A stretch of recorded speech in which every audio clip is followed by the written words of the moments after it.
Hello students and welcome to Standard 9th Mathematics Digital class.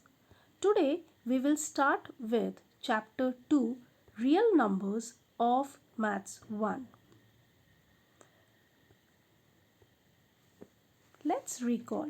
Students, in the previous classes we have learnt about natural numbers, whole numbers, integers, rational numbers and real numbers. Let's revise them one by one. N represents set of natural numbers. Therefore, n is equal to set 1, 2, 3, 4 and so on. If we add 0 to natural number set, we get whole number set. It is denoted by capital W. That is, W is equal to set 0, 1, 2, 3 and so on. When negative numbers are added to whole number set, we get set of integers. It is represented by capital I or Z. That is, I is equal to dash dash dash negative 3, negative 2, negative 1, 0, 1, 2, 3 and so on. Q represents the set of rational numbers.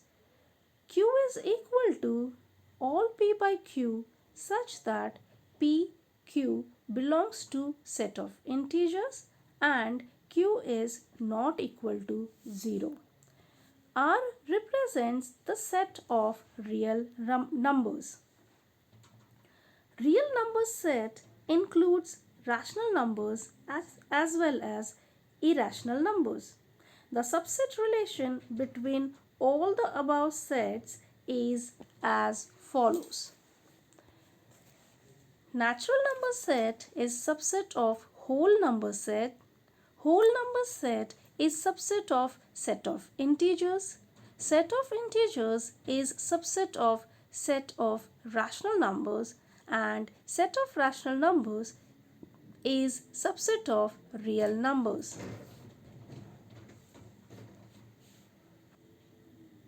Let's see order relation on rational numbers. Suppose P by Q and R by S are rational numbers where Q is greater than 0, S is greater than 0. If P multiplied by S is equal to Q multiplied by R, then P by Q is equal to R by S. If P multiplied by S is greater than Q multiplied by R, then P by Q is greater than R by S. And if P multiplied by S is less than Q multiplied by R, then P by Q is less than R by S.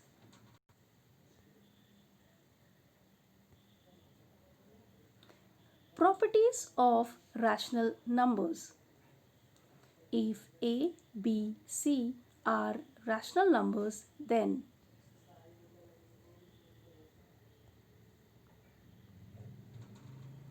commutative property of addition.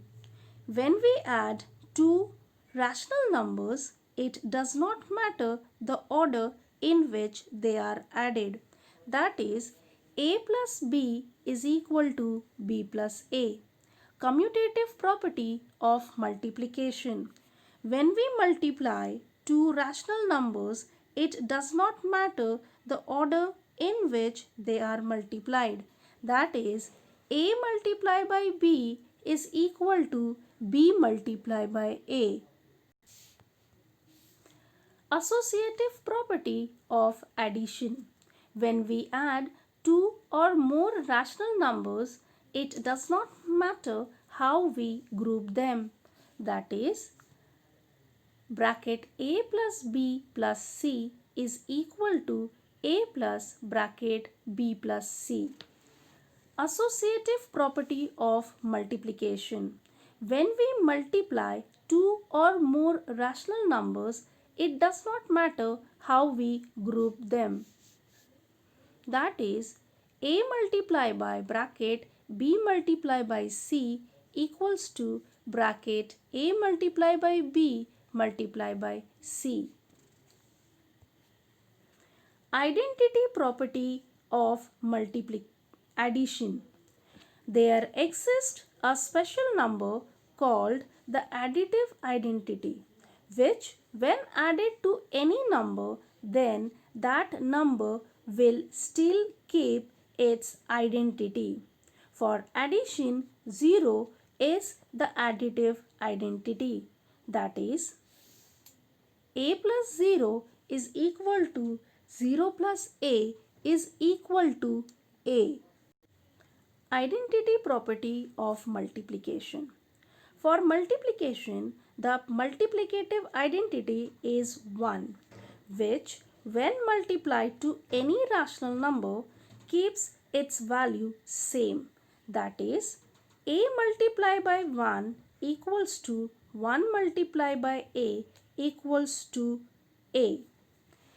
Inverse property of addition.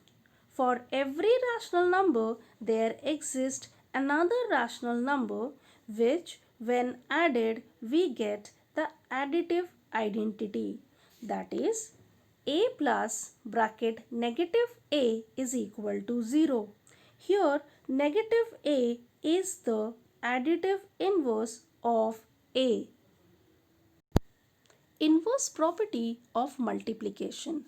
For every rational number, there exists another rational number such that when these two numbers are multiplied, we get multiplicative identity, which is 1. That is, a multiplied by 1 by a equals to 1.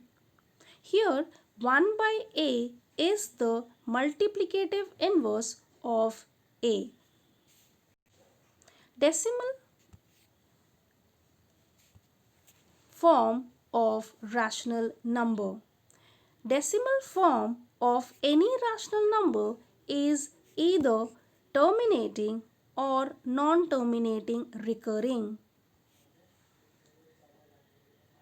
Decimal form of rational number is classified into two types: terminating type, non-terminating and recurring type.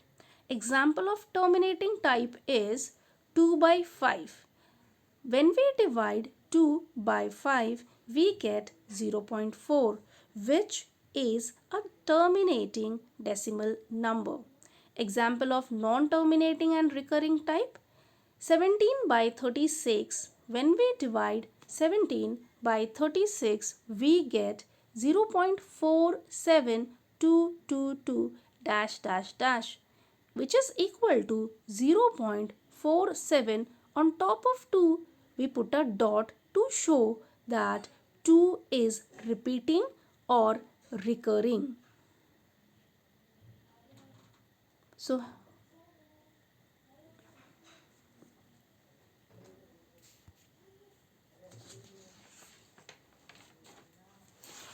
let's learn to express a recurring decimal number into p by q form with an example.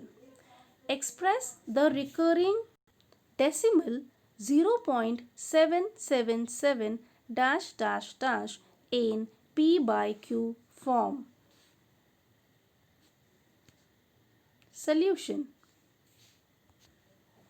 Let x is equal to 0.777 dash dash dash, which is equal to 0.7 dot. So dot represents that 7 is recurring or repeating. Multiply both the sides by 10. We get 10x equals to 7.777 dash dash dash, which is equal to 7.7 dot. Subtracting first equation from second, we get 10x minus x is equal to 7.7 dot minus 0.7 dot. After subtraction, we get 9x equals to 7. So therefore, x is equal to 7 by 9. Now the value of x is 0.777 dash dash dash. So therefore, substituting its value, we get 0.777 dash dash dash equals to 7 by 9. So here we got the recurring decimal 0.777 in p by q form. Hope you have understood the concept of real numbers. Thank you.